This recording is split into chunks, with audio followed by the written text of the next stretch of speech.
In Eicha we read, Zachra Yerushalayim Yimei Anya Umrudeha Kal Machmadeh Asher Hayu Mimei Kedem. Says the Ben Ish Chai in his commentary to Eicha Nekamah Siyain.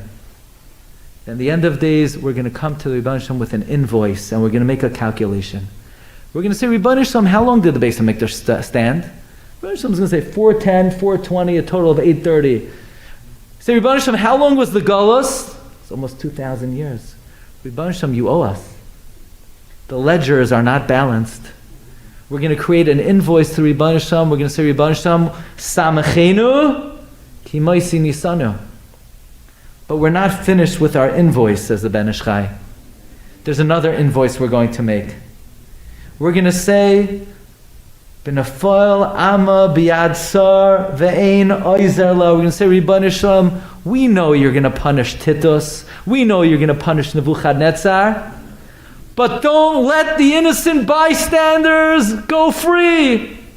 You know how many world powers were around in the times of Nebuchadnezzar? They could have saved us. They could have defended us. They could have helped us.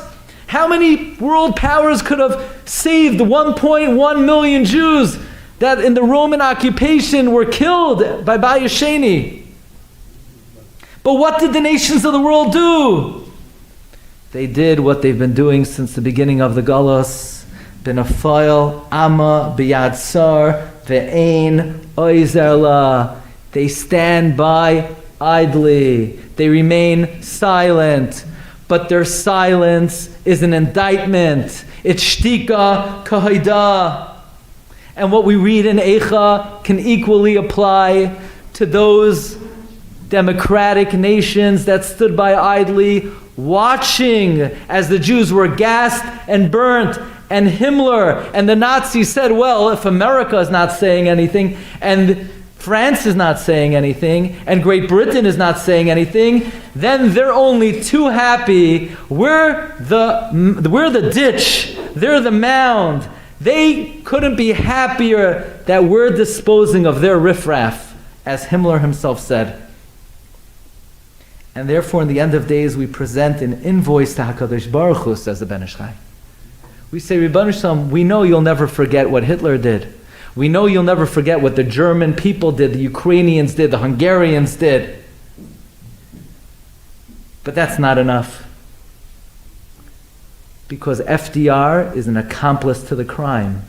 Don't forget his silence. Don't forget the silence of the Secretary of State. Don't forget the silence of Great Britain and their white papers and their immigration laws.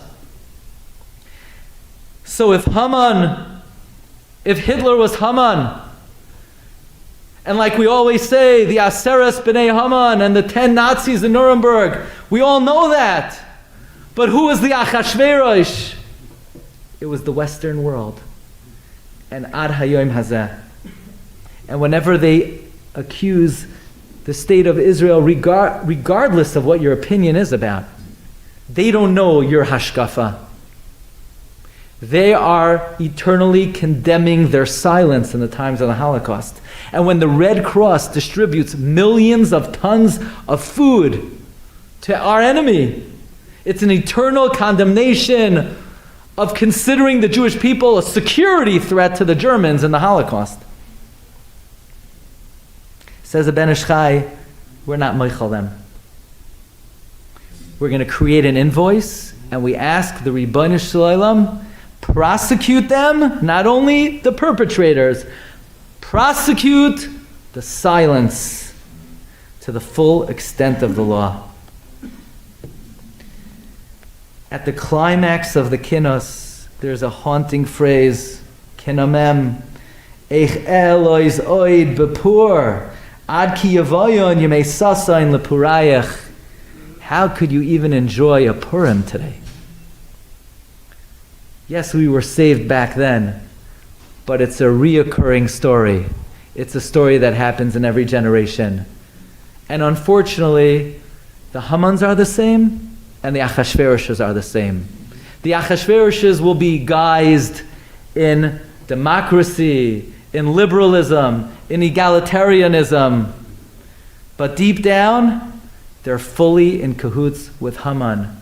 And we ask the Rebbeinu Shalom, Zachra Yerushalayim b'nafal ama b'yad ve'ein oizer la. This is a question that even an 11-year-old girl understands. Why didn't somebody do something? And it's a question we always have to answer to ourselves. We always have to ask ourselves and say to ourselves, I need to be that somebody, and I need to do that something. We should be zoicha to see b'nechamas Tzion Yerushalayim. You've just experienced another Torah class brought to you by TorahAnytime.com.